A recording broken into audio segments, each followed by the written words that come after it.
We've all seen those awful headlines, haven't we? Thinking about things like the Morby Bridge collapse or, that flyover failure in Kolkata. Absolutely devastating events, and they really hit home the critical nature of structural integrity. They're stark reminders. They really are. And it forces you to ask the big question, are we actually learning enough from these terrible incidents? Are we doing what's needed to stop them happening again? That's a crucial point. Well, that brings us to what we're looking at today. It's an initiative called CROSFALL. It's designed specifically to tackle this, right? A confidential system for reporting failures. Exactly. It's a really necessary step. Okay, so let's unpack that. CROSFALL. What does the name actually stand for? It stands for Confidential Reporting of Structural Failures and Lessons Learned. Right. Lessons learned. And it's published, interestingly, as a quarterly newsletter. It comes from the Indian Association of Structural Engineers, IAStructE. IAStructE. Okay, so a major professional body is behind this. Yes, and that's significant. They play a huge role in standards and practices in India, so it gives CROSFALL real weight.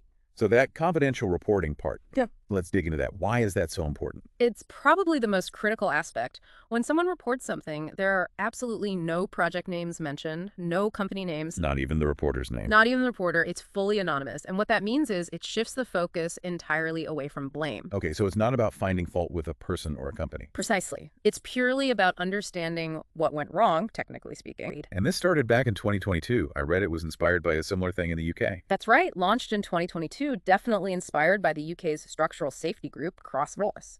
There's actually an information sharing agreement between the Indian and UK IAStructE bodies, too. Wow, that's great. Collaboration across borders for safety. It is, and the process itself is quite rigorous. Each report that comes in, it doesn't just get published. No, what happened? It gets vetted first by an expert panel. They review it, add their own professional comments, their insights. So they help clarify the lessons. Exactly. They make sure the takeaways are clear, accurate, and genuinely useful for other engineers out there. And how much information are we talking about? How many reports has CrossFit gathered so far? Well, as of the start of this year, say Jan and March 2025, there were 11 issues out, and those contained around 36 case studies in total. 36. That's quite a body of knowledge already. And it's freely available. Yes, all on the IAStructE website. Anyone can access them. And some of the examples documented are really telling. Like what kind of failures? Well, there was one case flagged as an error of concept, a heavy PSC box girder, big concrete beam for bridges. Mhm. It failed while being lowered into place simply because the method they chose to use was fundamentally incorrect for that situation, an error in the basic idea. Okay, an error of concept. What else? Another really striking one was a mismatch between the design calculations and the actual construction drawings for a bridge. How did that play out? The bridge failed 12 years after it was built because the drawings specified less for stressing, that's the internal tensioning that strengthens concrete, than the design actually required. 12 years later, just from a drawing error. Yes. And then, of course, you also see reports on more, let's say, common issues, things like poor workmanship, bad concrete quality, or simply not following the established rules and codes during construction. So it covers a whole range of potential problems. It really does. What these 36 cases start to show is it's not just what failed, but why. You see errors that stem from, well, intent sometimes, or a basic misunderstanding, or just flaws in how the work was actually carried out, the execution. And connecting that to the bigger picture, what are the main benefits here? Oh, they're potentially huge. Firstly, it's a massive learning resource for engineers already practicing, but also for students, the next generation. Right, learning from real-world mistakes. Exactly. Secondly, these reports can directly feed back into improving our building codes and standards, make them more robust. And the ultimate goal. Increased public safety, that's the bottom line. Using this knowledge to prevent future failures and protect people. It all sounds very positive.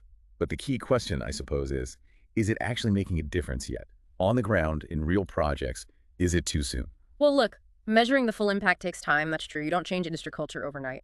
But are there early signs? Yes, definitely. Such as? Awareness is certainly higher among engineers. We're hearing anecdotes now, in project meetings or design reviews where people are actually citing specific CROSFALL cases. Really? So they're using it proactively? Yes, saying things like, hey, remember that CROSFALL report about X? Maybe we should double check our sequence here. Or does that design assumption hold up given what happened in case Y?